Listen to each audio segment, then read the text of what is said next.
एक बाज की कहानी शुरू करने से पहले अगर आप चैनल पर पहली बार आए हो तो लाइक शेयर सब्सक्राइब कर लेना। चलो अब स्टार्ट करते हैं। वर्तमान समय में प्रत्येक व्यक्ति का जीवन संघर्ष से भरा हुआ है, जिस कारण से भले ही कोई भी व्यक्ति अपने सपनों को पाने के लिए कितनी भी अधिक मुश्किल परिस्थितियों में चलते हार माननी ही पड़ती है, लेकिन जीवन तो चलने का नाम है और चलते रहना ही जीवन का वास्तविक गुण है।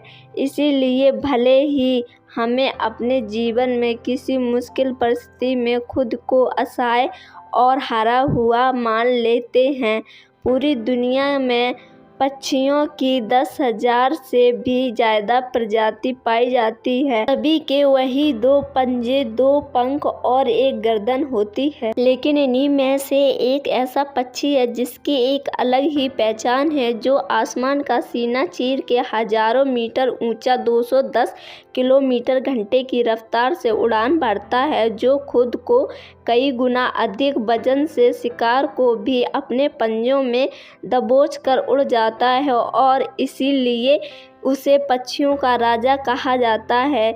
इसे हम बाज के नाम से जानते हैं और एक बाज इतना ऊंचा मुकाम हासिल करता है। अगर आप भी इस दुनिया में एक मुकाम हासिल करना चाहते हैं तो एक बाज को बाज बनने का पूरा सफ़र आपको जानना बहुत ज़रूरी है, क्योंकि 25 से 30 की उम्र तक आने के बाद भी लोगों को रिस्क लेने में डर लगता है, लेकिन एक बाज का जीवन ही शुरुआत ही रिस्क से होती है। जिस उम्र में बाकी पक्षियों के बच्चे सिर्फ चींची करना सीखते हैं, उस उम्र में एक मादा बाज अपने बच्चे को पंजों में दबोच कर हजारों मीटर आसमान की ऊंचाइयों में उड़ जाती है, उसे यह बताने के लिए कि तेरा जन्म आसमान का सीना चीर के सबसे ऊपर उड़ने के लिए हुआ है। तेरा जन्म पक्षियों का बादशाह बनने के लिए हुआ है। जमीन से हजारों मीटर ऊंचे ले जाकर मादा बाज अपने पंजों से उसे छोड़ देती है और यहीं से शुरू होती है उसकी हाई रिस्क ट्रेनिंग। जो चूजा जमीन की तरफ तेजी से गिरने लगता है, थोड़ी नीचे आता है तो उसके पंख खुलने लगते हैं। नीचे आते आते वो अपने पंख फड़फड़ाने लगता है, लेकिन वो अभी तक उड़ना नहीं सीखा है। वो जमीन से कुछ ही ऊपर होता है। ऐसा लगता है कि कुछ ही सेकंड में उसका जीवन समाप्त हो जाएगा, लेकिन अचानक एक पंजा उसे अपने गिरफ्त में ले लेता है और वापस आसमान में उड़ जाता है।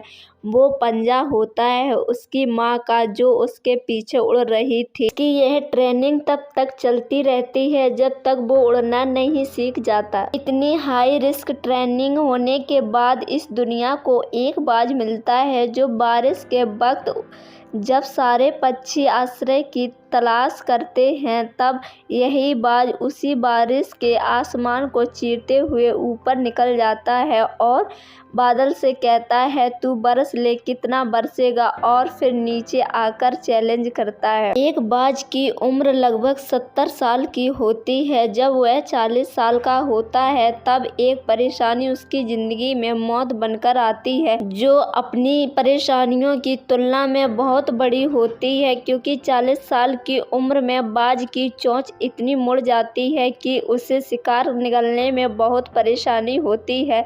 उसके पंख भारी हो जाते हैं, छाती में चिपकने लगते हैं, जिससे उड़ना बहुत मुश्किल हो जाता है। उसके पंजे लंबे और लचीले हो जाते हैं, जिससे वो शिकार को सही से नहीं पकड़ पाता। वो अपने शरीर को त्याग सकता है, गिद्ध की तरह छोड़े हुए भोजन पर निर्भर हो जाएगा और सबसे कठिन और पीड़ादायक रास्ता अपने आप को पुनः स्थापित कर फिर से आसमान का सीना चीर कर उड़ने का, और वो किसी तीसरे रास्ते को चुनता है और अपने पास में सबसे छोटी चोटी पे पहुंच जाता है। वहाँ पर अपना घोंसला बनाता है और फिर शुरू हो जाता है परेशानियों को जड़ से उखाड़ कर आसमान में उड़ने का सफ़र। वह अपनी चोंच को एक चट्टान पर मार मार कर तोड़ देता है, लूलुहान हो जाता है और इंतजार करता है नई चोंच के आने का। उसके बाद अपनी नई चोंच से अपने पंजों को काट देता है और फिर इंतजार करता है नए पंजों के उग आने का। उसके बाद वह अपने एक एक पंख को अपने शरीर से अलग करता है और फिर इंतजार करता है नए पंख उग आने का, और इस प्रक्रिया में उसे समय लगता है पूरे 5 महीने का। इन 5 महीनों में कड़ी तपस्या से एक बाज का पुनः जन्म होता है। वो फिर से तैयार हो जाता है आसमान को सीना चीर कर उड़ने के लिए। जो 3 रास्ते बाज के पास थे वही 3 रास्ते आपके पास भी हैं, लेकिन कुछ लोग पहले रास्ते को चुनते हैं और ज़्यादातर लोग दूसरे रास्ते को चुनते हैं। वो परेशानियों का बोझ पड़ते ही अपने लक्ष्य को छोड़ देते हैं, और कुछ वो लोग भी होते हैं जो इन परेशानियों को लात मारकर अपनी मेहनत के कदम पर बाज की तरह आसमान की बुलंदियों को छूते हैं।